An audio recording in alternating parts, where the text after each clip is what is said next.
Most of us have experienced some type of picking, whether maybe you wanted to be in your school's play or musical or choir or whatever it is, and you tried out and perhaps you weren't selected or you didn't get the part that you thought you should get, you got a smaller part.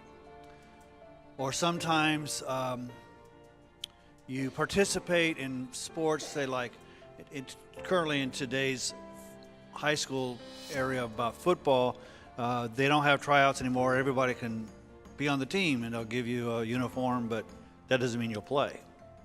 Or basketball, where you actually try out for the team, and if you make the team, again, doesn't guarantee that you play. You may sit on the bench and you have to practice as hard as everybody else, but the only time you ever get to play is when your team is so far ahead or so far behind, it doesn't matter. Being chosen, especially as a young man, you know, when you go to school and you do the typical vacant lot type of sports, and they choose up sides, and it can be very embarrassing if you are one of the last ones picked, or the worst is that you're the last one and you don't get picked because you just have to go on that team. Nobody wanted you, you were just the last one. I remember my daughter wanted to be, as a freshman, wanted to be on the cheerleading, and it was one of those things where you tried out and you were either on the team or you weren't on the team. Simple as that. And so she worked very hard, and came to the tryout times and she tried out.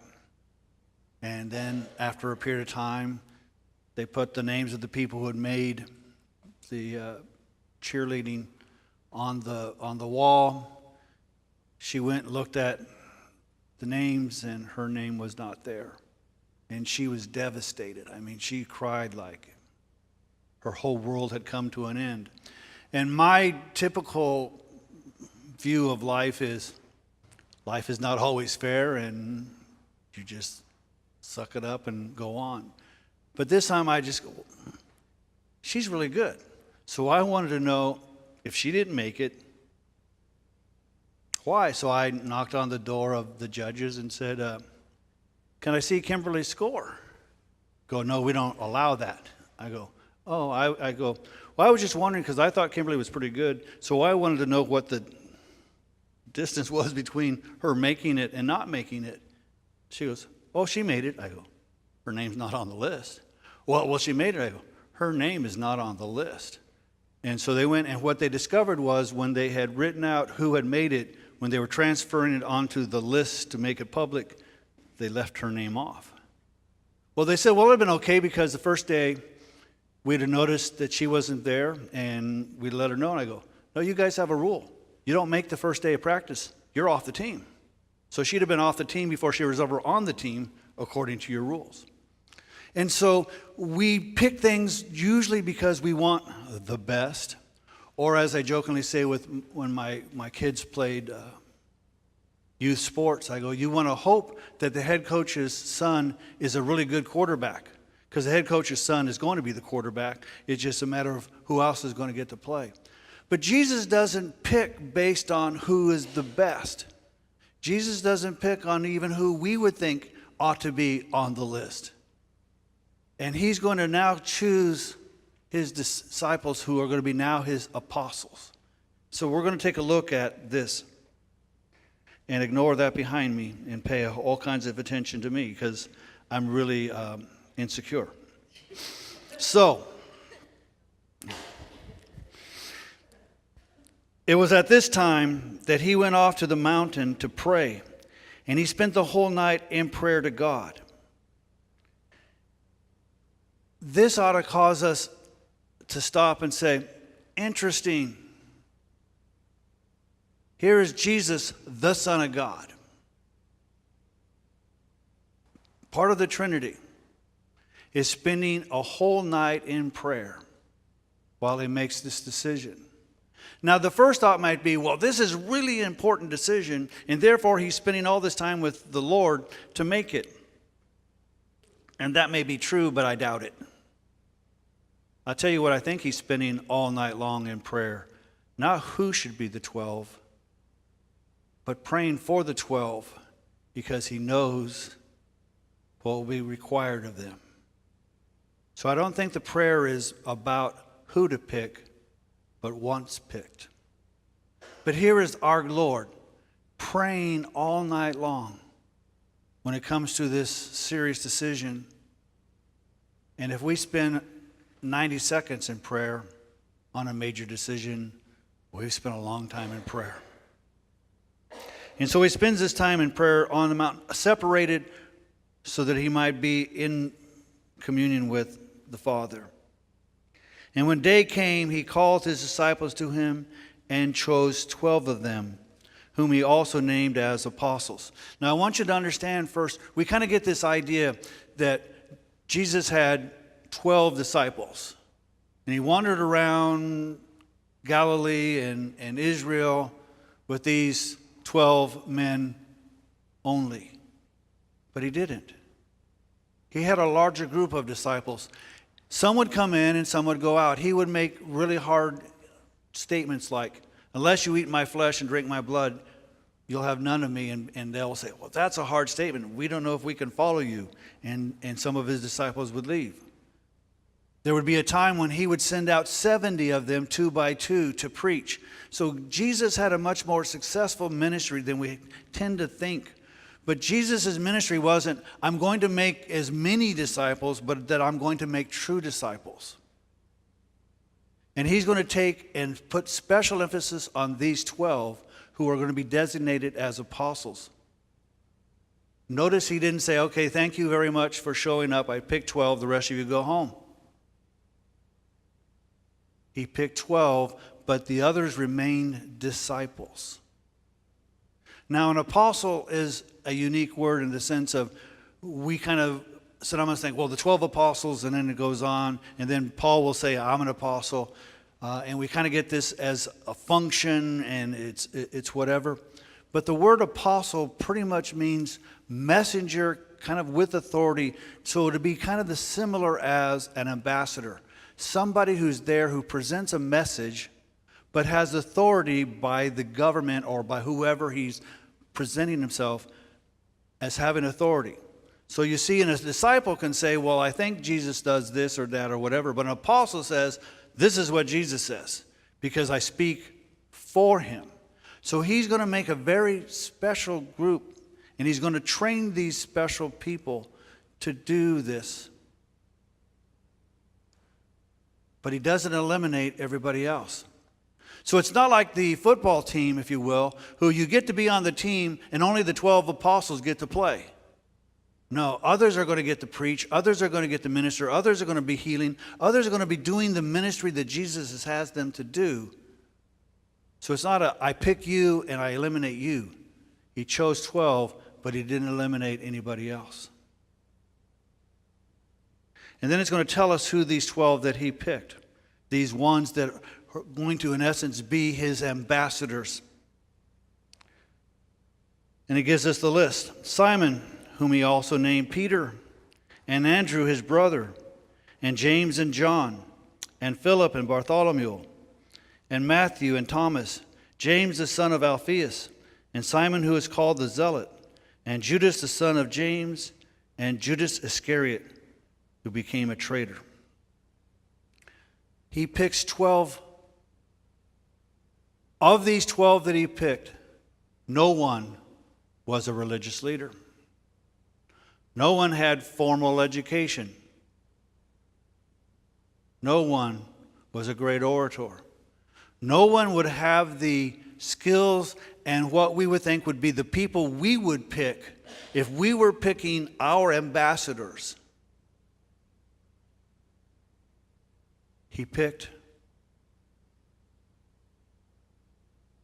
There's a book that's called 12 Ordinary Men. I'm going to be harsh. It was 12 subordinary men.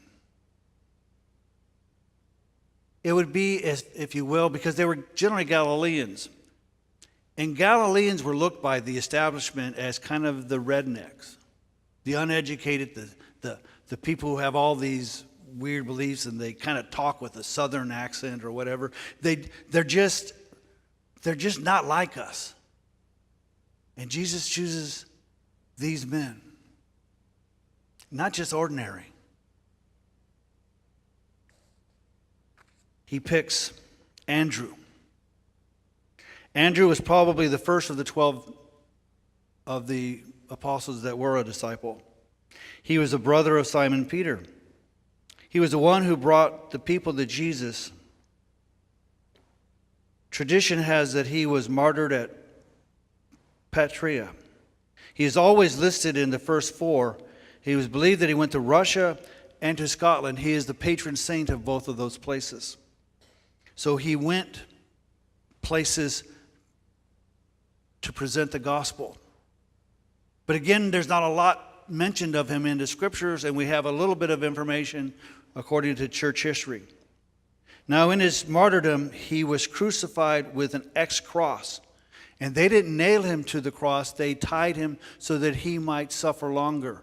And it's told that he was on the cross for 2 days, and during those 2 days, he was preaching Jesus.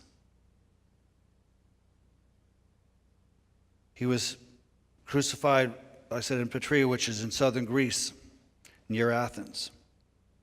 And the reason that he was crucified, because he had won a Roman governor's wife to the Lord, and she refused to recant.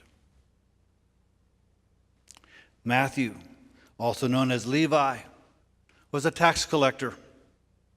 He was a sellout to Rome. The Jews hated him because he worked with the enemy. Not the person you would think you would pick when you're trying to influence people. He was considered a sinner and a tax collector.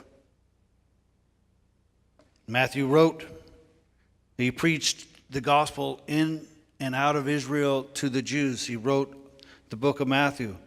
It is believed that he was burned at the stake for his faith. Thomas, who we remember as Doubting Thomas. It is believed that he was a twin because he was called Didymus, but his brother would not have been one of the 12. It is believed that he was sold as a slave to an Indian merchant, and in India established a Christian community. It's called the Mar Thomas. Claims that it had descended from the group that was evangelized by Thomas. It is believed that he was martyred by having a spear thrust through him. Bartholomew, also known as Nathaniel, believed that he preached the gospel in Persia and India and Armenia. He thought he was martyred, but is not known for certain how. Perhaps he was tied up in a sack and cast into the sea, or crucified. Judas, the son of James, also known as Judas, also known as Labius, also known as Thaddeus. So he is, if you will, the apostle with 3 names. Simon had 2 names, Simon Peter. He gets 3. Not much is known either of him other than in the gospel.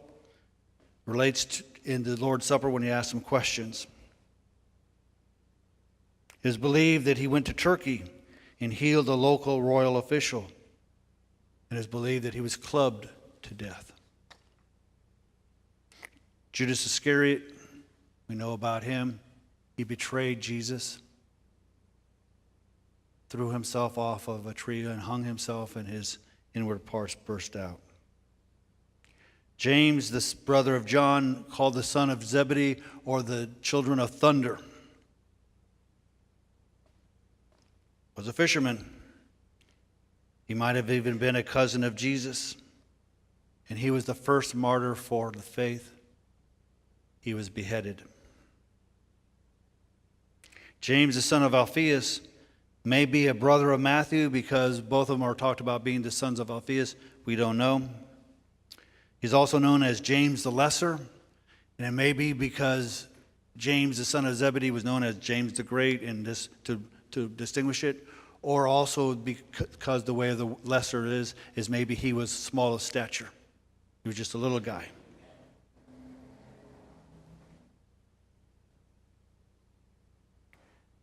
He's only listed in the list of apostles. Nothing in the Gospels are ever said of him that he ever asked a question, that he ever did anything. His name is just listed, which I think should say something to all of us. Sometimes you may be in the list, but what you do and don't do, no one may ever know till you're in heaven. So when you think no one is paying attention to what you're doing, think of James, the son of Alphaeus, James the Lesser. He may have been beaten, stoned, or crucified in Syria or Persia, where he took the gospel.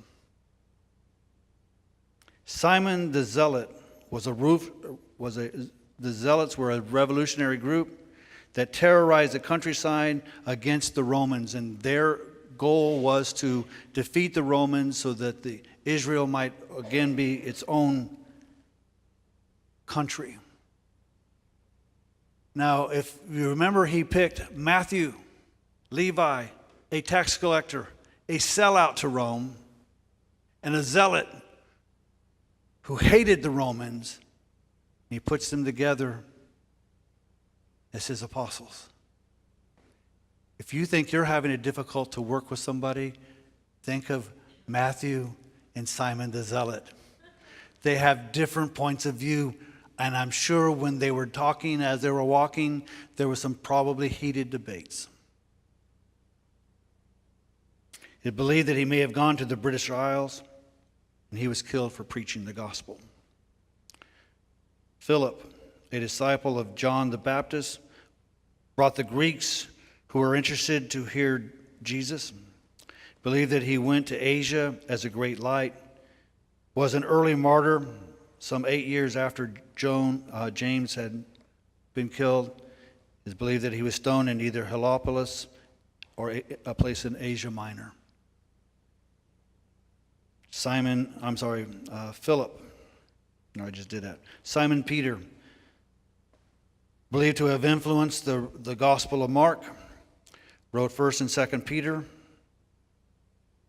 And we know much more about Peter because of the book of Acts, and much of the Gospels contain Peter. Peter's always listed first in the groupings of the apostles.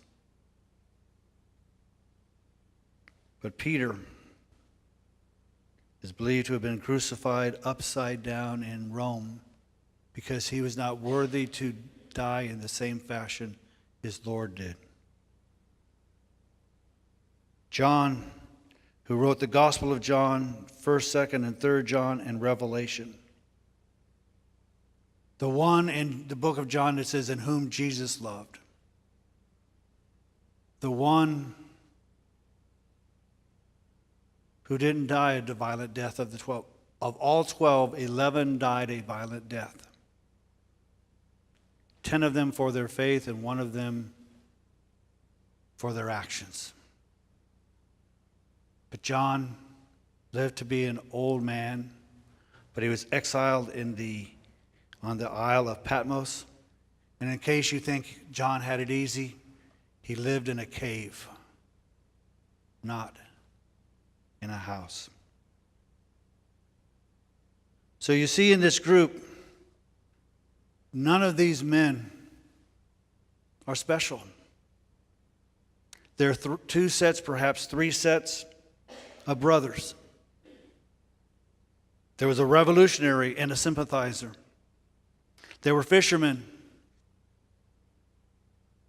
They didn't come from seminary. They didn't come from high degrees. They didn't come from the royalty. They didn't come from any place but, if you will, what we would call blue-collar workers.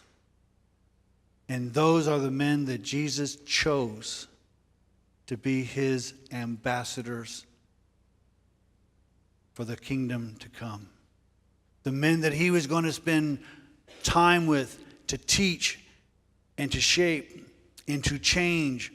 And if you see these men, especially those like Peter and James and John and Andrew and Philip and Thomas, and those that we see within the scriptures, how they go from like John and James wanting to sit at Jesus' right hand and his left hand in the kingdom of God. They wanted power. They wanted to be a part of it, to where John comes and says, little children, love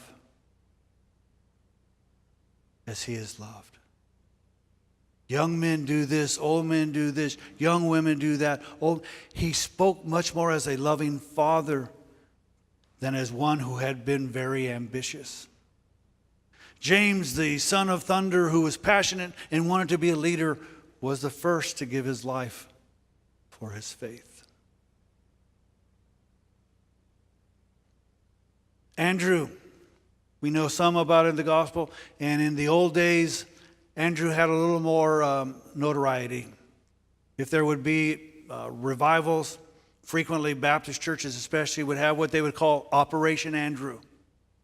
And if you've been around in a Baptist church for decades, then you remember Operation Andrew. And that was bringing the people you know to church to hear the revival. Because that's what Andrew would do. He would bring people.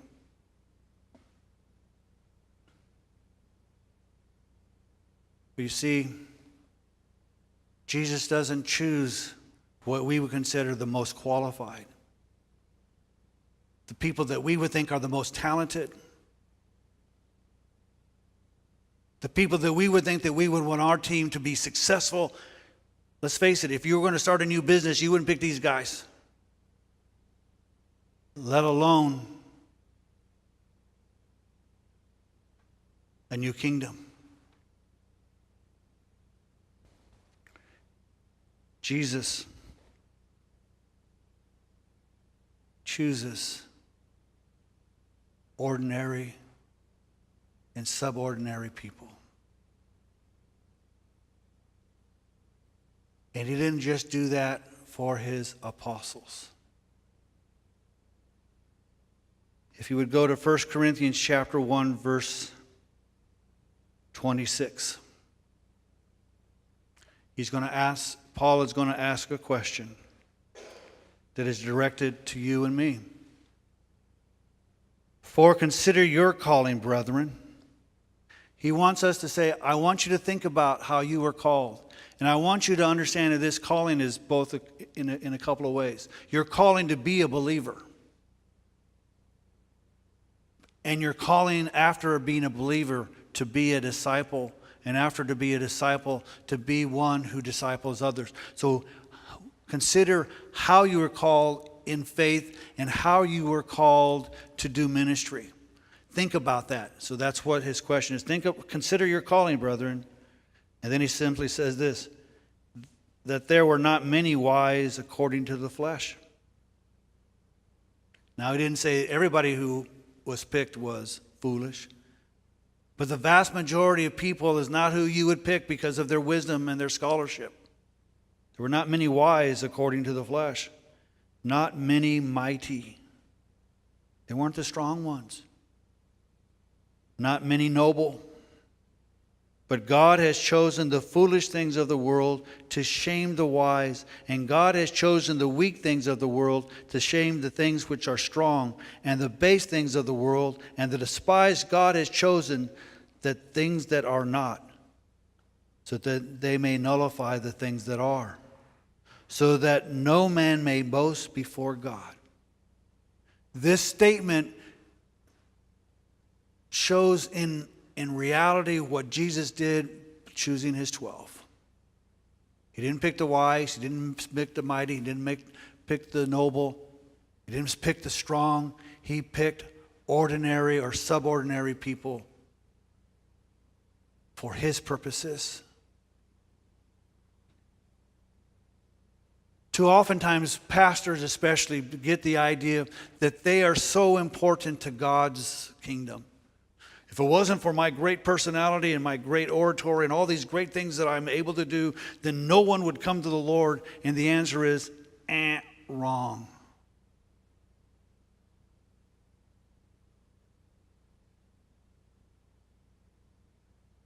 As a matter of fact, to qualify to be a pastor, you got to be not wise, not noble, not significant.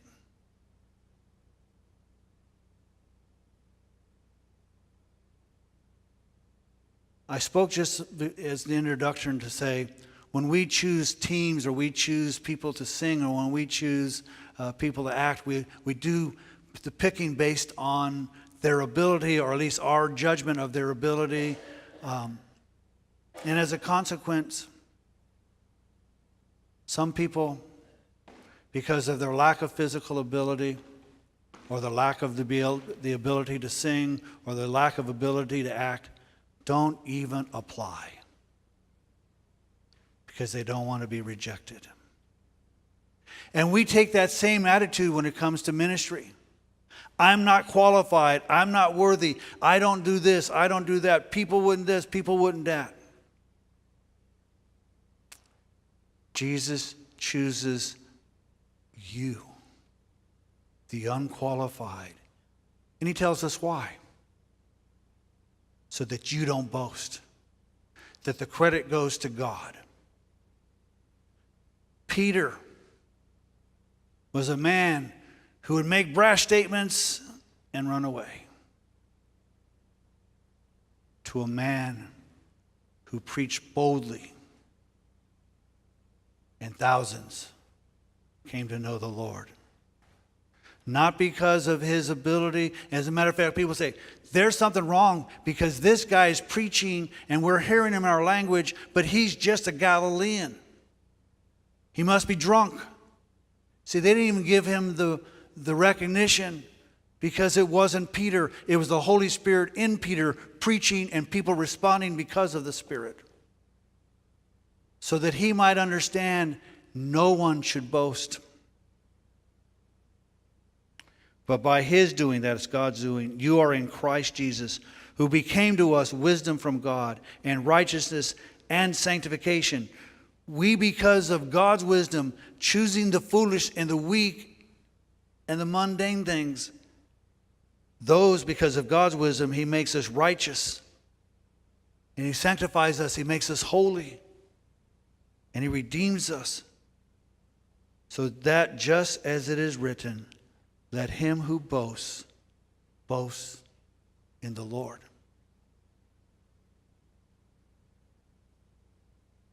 You may think you're all that. And if you are, God's probably not going to call you. Because then you get the glory for what you do.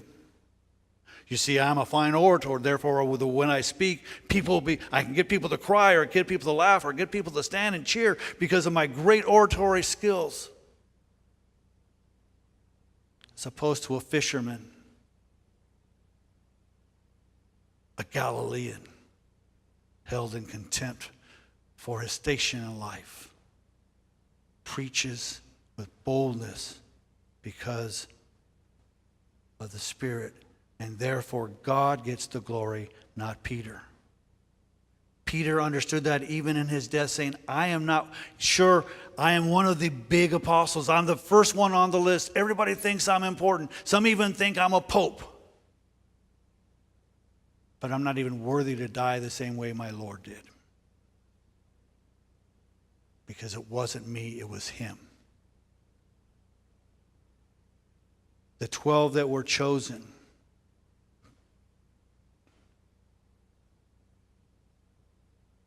were particularly ordinary until the resurrection.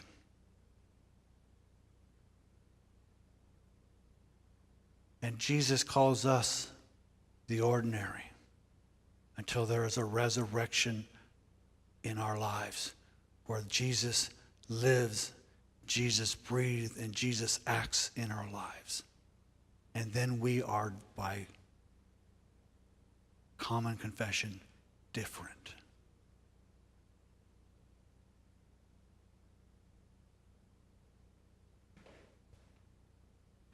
If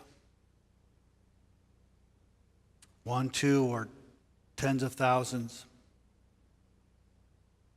become disciples because of my ministry, or if 1, 2, or tens of thousands disciples are strengthened to do their ministry in a better way,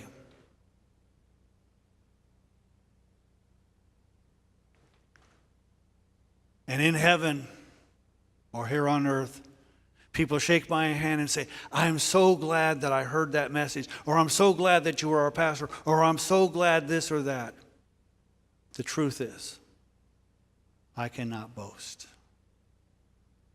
Because if you heard something you needed, it's not because of me, but because of the Spirit that draws you to him. And in the same way, whether you teach or you sing or you preach on the street corner or you simply witness to your friends at work or at school or wherever you might be, if you try to do it in your own power, you will fail miserably.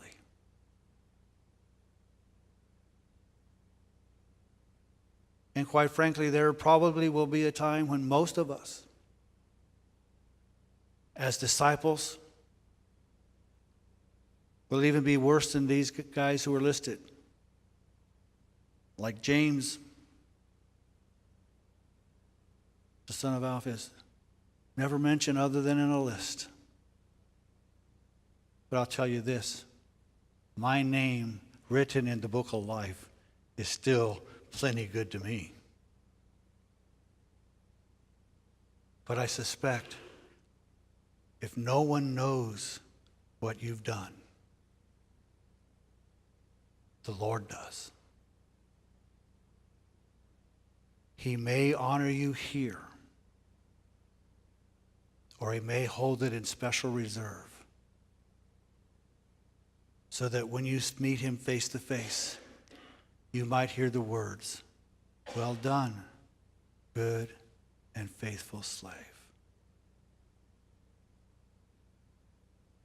11 men died a violent death and 1 man lived in a cave.